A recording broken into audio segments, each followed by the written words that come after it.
And guys, so mag-unbox tayo nitong device na to. Ito siya, ang ganda ng box, oh. Di ba? Para siyang box ng PlayStation ba yun? Ayan, oh, ang ganda. Di ba? Even yung paper bag, ang ganda. Ayan, oh. Ang ganda din. Samahan niyo kayo open to. Ayan, wait lang. Paano ba?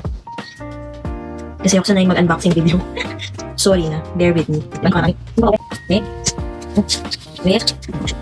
Napahiyan tayo nito. Ayan! Ayun na. Ay, nataon na pala yun, no? For yan ba? Sorry na. Ayun natin. Ang ganda ng box. Tunay, maganda, oh.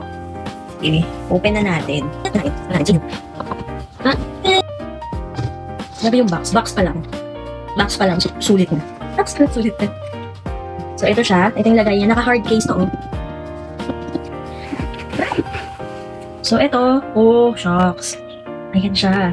So, instead of guessing kung healthy ba tayo, we use this device para malaman yung antioxidant level natin. Mini-measure nito yung carotenoids natin. So, ibig sabihin, depende sa score natin, malalaman natin kung gaano tayo ka-healthy, kung ano yung lifestyle natin, gaano ka-effective yung mga tinitake natin like vitamins, supplements, ganyan, yung mga fruits, vegetables, enough ba? So, ayun. So, data-based insight yung magkakaroon tayo. So, di ba, ang ganda, very high-tech. Yan.